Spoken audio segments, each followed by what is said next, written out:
बिस्मिल्लाहिर्रहमानिर्रहीम। औज़ु बिल्लाहि मिनश्शैतानिर्रजीम। बिस्मिल्लाहिर्रहमानिर्रहीम। अल्हम्दुलिल्लाहि रब्बिल आलमीन वस्सलातु वस्सलामु अला रसूलिहिल करीम व आलिहि तय्यबीन ताहिरीनल मासूमीन व लअनतु अला आदाइहिम अजमईन। अम्मा बाद। मोहतरम नाज़रीन व सामीन, जीअं त असांजी गुफ़्तगू ज़िंदगी हज़रत अमीरुल मोमिनीन अलैहिस्सलाम में हली रही हुई, जंहिंमें असां हज़रत जी ज़िंदगी जो उहो हिसो जेको पाण रसूल सल्लल्लाहु अलैहि वसल्लम जी ज़िंदगी सां गॾु गुज़ारियो ऐं रहलत रसूल ताईं बयानु करे चुकासीं।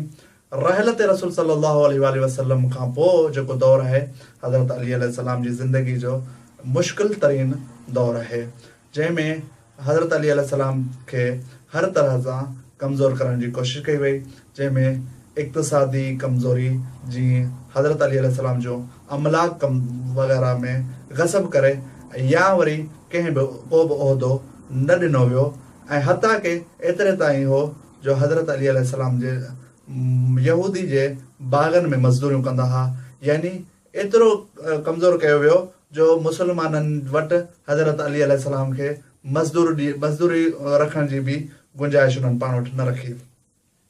हज़रत अली अलैहिस्सलाम रहलत रसूल खां पोइ 25 साल गोशा नशीनी जी ज़िंदगी में मनसब इमामत ते अमल कंदा रहिया ऐं पंहिंजी इमामत जा फ़राइज़ अंजाम ॾींदा रहिया।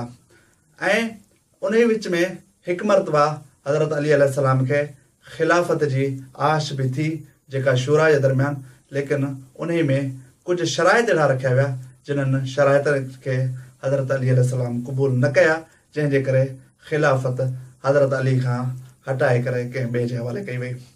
ऐं जॾहिं हज़रत अली अलैहिस्सलाम खे ज़ाहिरी ख़िलाफ़त ॾिनी वई, यानी 18 ज़िलहज 35 हिजरी में 25 साल जी गोशा नशीनी खां पोइ हज़रत अली अलैहिस्सलाम खे ख़िलाफ़त जी जॾहिं आछ कई वई, बिला मशरूत आछ, ऐं तमामु सहाबी गॾु थी करे हज़रत अली अलैहिस्सलाम वटि आया, त उन्हनि खे पहिरीं त हज़रत अली अलैहिस्सलाम इहो जवाबु ॾिनो त जीअं तव्हां पहिरीं ख़ुलफ़ा जो इंतख़ाबु कयो आहे ईअं ई वञी इंतख़ाबु करियो, लेकिन मुसलमाननि इहो अर्ज़ु कयो, या अली तोखां सवाइ हाणे ख़िलाफ़त संभालण जे लाइ केरी कोन्हे ऐं ख़िलाफ़त जो हक़दार तूं ई आहीं। त उन वक़्तु हज़रत अली अलैहिस्सलाम इहा आछ उम्मत मुस्लिमा जी मसलत ख़ातिर क़बूल कई। ऐं हज़रत अली अलैहिस्सलाम जी जेका 5 साल ऐं कुझु महीना आहे, जेको इंतिहाई संगीन दौरु रहियो, जंहिंमें हज़रत अली अलैहिस्सलाम सां काफ़ी ख़ासा महाज़ जीअं जंग जमल, जंग सफ़ीन, जंग नहरवान सां गॾु काफ़ी महाज़ जेके अली अलैहिस्सलाम जे मुक़ाबले में पेश कया विया, जिन्हनि जो हज़रत अली अलैहिस्सलाम मुक़ाबिलो कयो। यानी उन्हनि महाज़नि मंझां मसलन शाम जे अंडर में जेके रियासतूं हूंदियूं हुयूं, उन्हनि खे में हज़रत अली अलैहिस्सलाम ते सरेआम सभु कराइण, हज़रत अली अलैहिस्सलाम जे लाइ घटि वधि पेश करणु, मुसलमाननि जे ज़हननि में हज़रत अली अलैहिस्सलाम जे लाइ नफ़रत पैदा करणु, या हज़रत अली अलैहिस्सलाम जे जेके वेझा साथिया उन्हनि में गदारियूं पैदा करणु, यानी गदार जेके हज़रत अली अलैहिस्सलाम जा शीयनि जे रूप में हुआ ऐं उहे गदार बणिजी विया।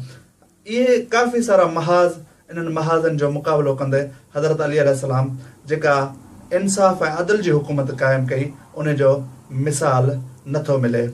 ऐं सन 40 हिजरी 19 रमज़ान मुबारक में हज़रत अली अलैहिस्सलाम जे सर ते इब्न मुलजिम वार कयो, जंहिं ज़हरीली तलवार सां, जंहिं वार जे नतीजे में हज़रत अली अलैहिस्सलाम जी 21 रमज़ान ते शहादत वाक़िअ थी। ऐं इहा शहादत उहा शहादत हुई जंहिं शहादत जे नतीजे में सिर्फ़ हसनैन न बल्कि उम्मत मुसलमा हिकु मरतबा यतीम बणिजी वई।